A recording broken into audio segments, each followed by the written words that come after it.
So just to first of all, a little bit about me. I am co-founder of Langham Product. This is a relatively new venture that my husband and I have undertaken. We set the company up a couple of years ago and it's taken off. So I am now in the process of starting our own business. We've got the business and I've recently joined it. I used to work here at Winchester School of Art for the last 6 years.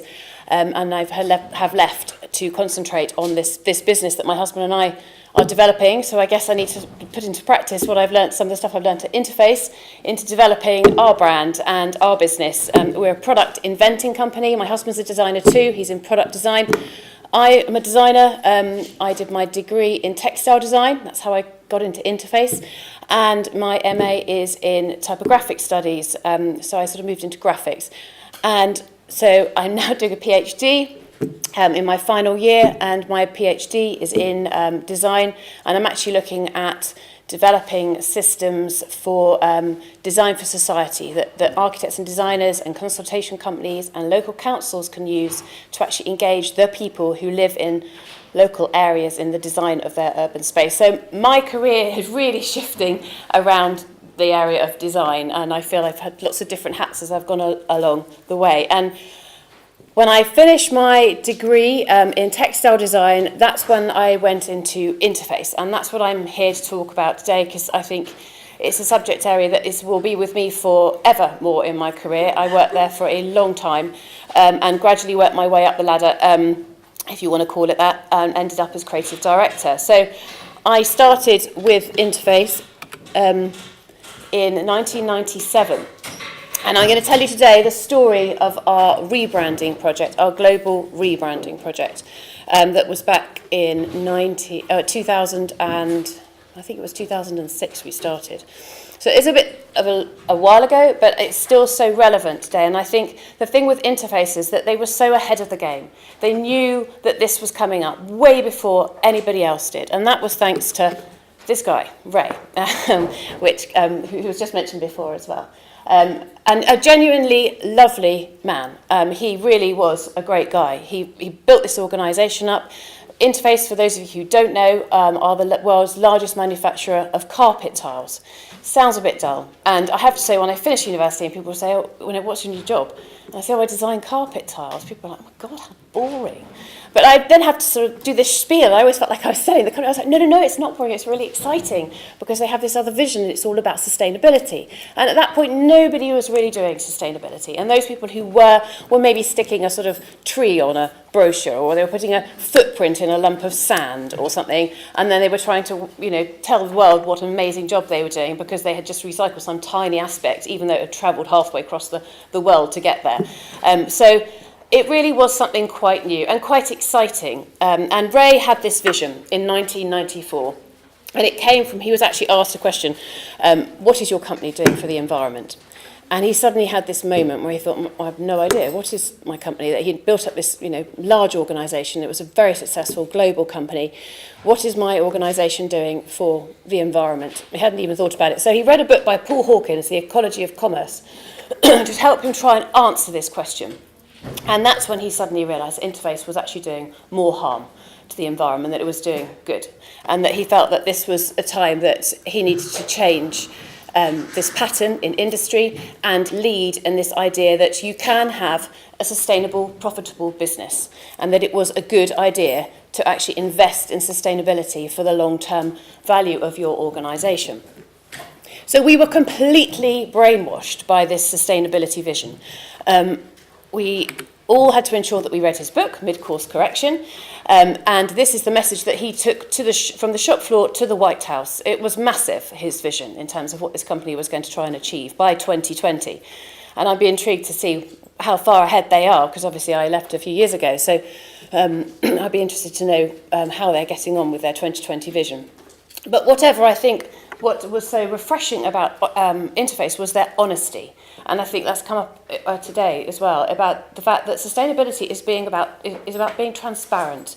It's not pretending you're doing stuff. It's saying what you are doing, but also saying what you're not doing and what you would like to be able to do. So I think it is that honesty that is required in order to be a sustainable business.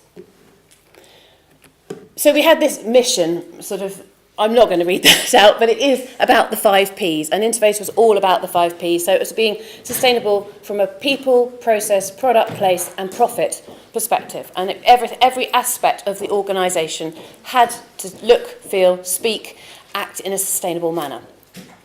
And so that was our sort of initial starting point for our challenge, because I started as a textile designer. I went through to marketing. Marketing, I found, for me, wasn't enough. I lost my creative aspect. I wasn't being a designer anymore. And that's when I became creative manager. Then I was head of branding. Again, that was a bit more too sort of static for me. I wanted to be creative. And then I was creative director.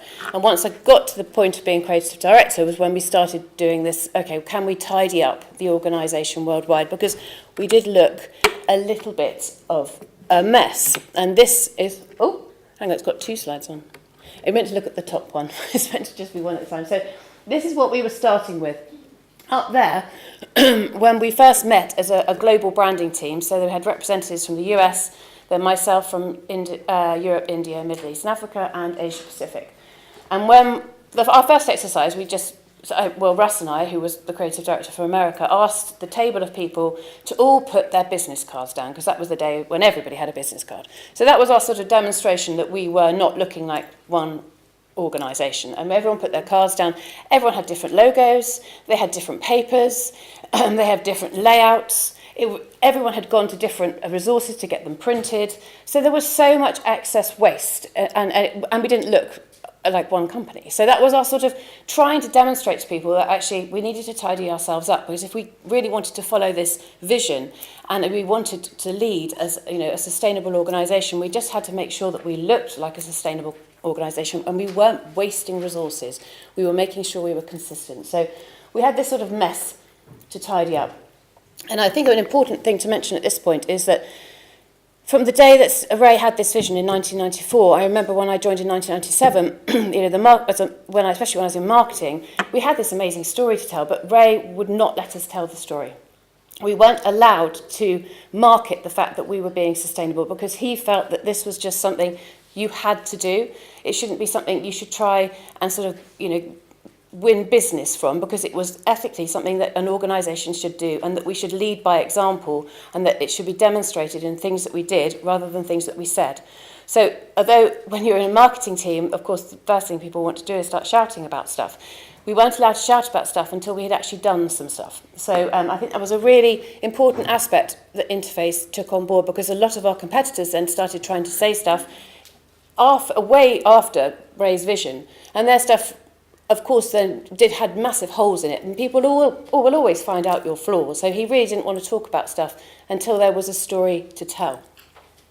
So when we started with these messy logos, we literally shut ourselves in a room, and we had a professor from Harvard University join us for a couple of days, because those of you who've worked in large organisations, and any organisation really, will realise that sometimes when you're on the inside, it's really hard to say the things that people on the outside can come in and say, and everyone goes, oh, okay then. And then if you say it internally, there's a whole can of worms opened and all this politics comes out. So we needed a guy or girl to come along, and in this case we had David Arnold, who's renowned for global branding and branding across borders. He came along and he helped us. And after a couple of days, we were sort of trying to tidy this up. So just to explain, this was our, at that point, corporate logo, if you want to call it that, the Interface. This was known as the on-off button. Nobody knew quite what it was. And then we had an Interface carpet tile brand, which was confusing with the corporate brand. People couldn't understand why we had 2 interfaces. Then we had Interface fabrics, which had taken the little on-off of the corporate and popped it on. Then we had 2 Hugas. So Huga was the original carpet tile company from Holland that Interface had bought. And because of all the politics with taking over Huga, the Huga people didn't want to lose Huga, so that had remained as is. So we had 2 carpet tile brands that was rather confusing, out to, you know, B2B consumers, so architects, designers, end users. Then we had the Huga Residential, so the Huga team had decided they were going to just have another residential division, so they gave their own logo and their own look. So all this money is being spent on all these different branding opportunities, and all these different brands have all their different brochures of all these different materials, because brochures were big in those days, although we did say at one point, no one is allowed to produce a brochure. You have to stop producing brochures. But Intercell had been made a brand, it wasn't as a product. I mean, it just went on. And then Bentley Print Street, which is our luxury what I say, I still feel like I'm working there, but luxury broadloom carpet tile brand. So there was and then this is the US residential. So we had two residential businesses, one in the US, one in Europe, with Interface Floor being called one on the floor, and Hugo. So it was such a mess. It was very confusing. So we needed to tidy it up. Why is it doing this? Can I just try something? Sorry. See. Okay, that's better. Right. So this is what we tidied it up to. So very simple. So this took 2 days of sitting in a room, and we managed to sort of then say, okay, well, there's Interface the corporate, we've got Bentley Prince Street, which was the broadloom company I mentioned, and then from that we said, well, we've got modular commercial flooring. That's all people need to know. They want to buy carpet tiles from Interface. They don't need to have all these different brands. We could be Interface Floor. The idea with the floor at the end was that people knew what we did. So people thought we were a computer company a lot of the time. A lot of people haven't heard of Interface unless you're sort of into sustainability or you're an architect or a designer. You probably wouldn't have heard of Interface. So we needed to explain to people in a way that was quite sort of self-explanatory as to what we did. So Interface Floor we felt was quite a nice link to it being a flooring product. Also Floor, F-L-O-R, was the original carpet tile from Hugo, which was the first carpet tile ever made from pig's hair. And that was the name of the first carpet tile ever invented. So it was a nice sort of historical story to it that we would call it Interface Floor. Then for the residential modular business, we would call it Floor. So that had that link, but because the Floor guys in the US have built this amazing brand, they were a bit precious about it, so we said, okay, you can still have your own brand. You could be Floor. Then we had Interface Fabric, which Interface did then sell. That wasn't a very profitable business in the end, sadly, because they had some wonderful sustainability stories with their products. And that was the commercial fabric division. And then Interface RAISE, which stood for Ray Anderson's Institute of Sustainable Education, because Interface is so much more than flooring and carpet tiles. And this was becoming more and more apparent. Large organisations were coming to Ray and coming to the organisation and say, how have you done this? When they started to see what Interface was doing and that they were profitable from this, they wanted to know what the model was and how they could learn from it. So it was an idea to have sustainable education resource that the business would diversify.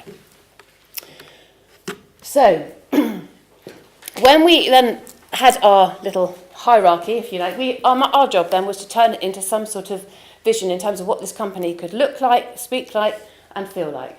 And so we went out to all of our customers, not competitors, and we asked architects, designers, end users, flooring contractors all around the world to tell us about Interface, because what we wanted to do is find out what our brand idea was. We had an idea it would be sustainability, but we just wanted to make sure that we were really understanding what we stood for and what our customers thought we stood for. So we wanted to find out what our brand idea was so that we could take this through to a message strategy that we could then link to this whole idea of communicating sustainability in the right way. So we wanted to know what our competitive opportunity was, what our customers desired, and then obviously we had our vision as an organisation, and to bring those three in together to come up with this idea that would lead us forward in creating the visual identity. So the first thing we got back from our customers, which sort of went with when I started at Interface, the reception that I would get, was that carpet's boring. So from an architect's and designer's point of view, they would be in a large building, for example, it could be a large building like the Shard or something, where they'd done this amazing, beautiful design, and then it'd be coming to the end of the project, and someone would say, oh, what are we going to put on the floor? And I'd be like, oh my goodness, and so they ring up Interface in a panic. So our thought was then, well, how can we turn that round? How can we make sure that Interface is not going to be just left at the bottom as, oh my goodness, we need some flooring. Let's hurry up, please. So it was the fact that people were just bored by it. So how can we make it exciting and beautiful? The other thing that we found out from our customers was that everyone was intimidated by this word sustainability. And by this point, even in the organisation, in Interface, as an employee, people often felt quite intimidated by sustainability because we had a whole division of people who were the sustainability team. They were experts, they were trained in it. So sometimes you felt, well, who am I? But actually what Interface was so good was that they made everyone who joined the organisation do a level of training. So you did a bronze, silver, gold, and then when you'd done the gold, you could become a speaker for the organisation and go out and talk about sustainable topics and debate about Interface's position on sustainability. So they really tried to overcome this intimidation of sustainability. And it's funny, isn't it? Because I think that's come up as well today, is that actually this is something we should all just be doing. And as Ray said, we shouldn't have to shout about it because we should just all do it. And hopefully that will come the point where everyone will just realise this is just something we all do. And we all can talk about sustainability because it affects all of us. And it's every little thing we do helps. But everyone was then anyway, and I'm sure still are sometimes, intimidated by sustainability. So our challenge, getting these 2 points, was really had to try and make it compelling. Give something to people that they could relate to. Maybe we just need to stop using this word sustainability.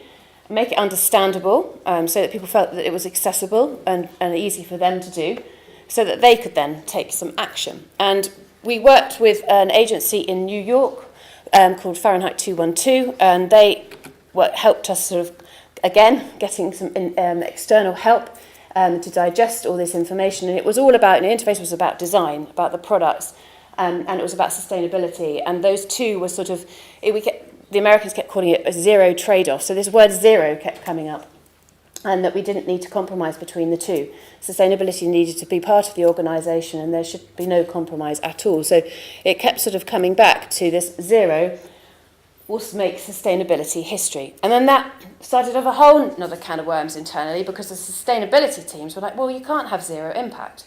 That's ridiculous, you know. So there was a huge internal discussion about whether we were allowed to use this word zero, because actually everything has an impact.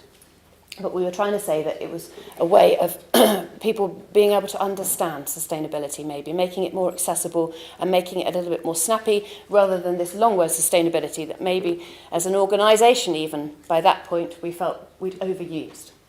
So we'd got this idea of zero, and we got Ray's mission. So the two were sort of coming together, and if you go onto Interface's website today, they talk very much about mission zero. So it has stuck within the organisation. So this is just from the branding guidelines. I'm not going to read them out now, but we really sort of worked out what Mission Zero was standing from a social perspective, from a financial perspective, from an environmental perspective, what our promises were held by Mission Zero, and how the organisation was going to act, linked back to Ray's message. So it was really taking Ray's message into a way that we could incorporate to Mission Zero.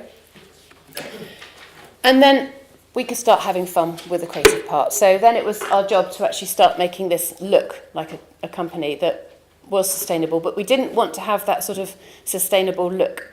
We wanted it to be beautiful, and we wanted to show people that if you're sustainable, it doesn't mean that you have to have footprints in the sand or a tree or, you know, grainy paper. It can still look quite sort of luxurious, but it's still sustainable. So we wanted to make sure that whatever we did, we didn't have the sort of stereotypical, at that time anyway, look of, oh, this is a sustainable product. So this was our Mission Zero mark, which was literally the zero with the cross through, and then this voice bubble with the mission in, which I will explain in a minute as well, which is part of the strategy. So this became the Mission Zero mark, which we then added the promise to, which is the promise to eliminate any negative impact our company may have on the environment by the year 2020. So because we hadn't done this mark before, we felt there's no way we could go out and be someone like Nike and just put, you know, like ticks on stuff and everybody know who we are. Not that many people know who Interface are, so we wanted to make sure it was an explanation as to what this mark actually stood for. So that was our Mission Zero mark and promise, and that would become something that on every single product or every single item that we went out to our customers with, every touch point was endorsed by this Mission Zero promise. And then it was the logo. Bearing in mind we had all those logos. This was the original Interface logo. So when Ray Anderson started the company, this was the first one, the top one. So we decided that the on-off switch could go, because that was a bit confusing, didn't really mean anything. And we would have the Interface original logo and then just incorporate that with a different typeface that we then adjusted. So this was a specially created image for us of our new logo, which had a link back to the old logo, so it wasn't completely different, but just gave it that refresh, something new. So we had our corporate logo and we had our Mission Zero. And then from the sub-brands, from when I showed that listed hierarchy, this then went to interface floor, interface fabric, interface raise. So it was a really nice way of us then progressing as an organisation as it developed, that you could add on other new brands as and when they came. We did keep Bentley Print Street completely separate because that was a broadloom company and everything else was carpet tiles. And because of this modular aspect being the key aspect to it, it was felt that they should do their own thing, but just be endorsed by Mission Zero. So we were beginning to look like one company, finally. And we did a corporate colour palette, just very vibrant, bright colours that we felt could be quite fun. We wanted to make carpet compelling and exciting. It didn't want to be dull anymore, so it's like, how can we start making our visuals quite exciting that people might want to put them up on the wall, even though it's from a carpet company. So we added, each of the brands then got a colour.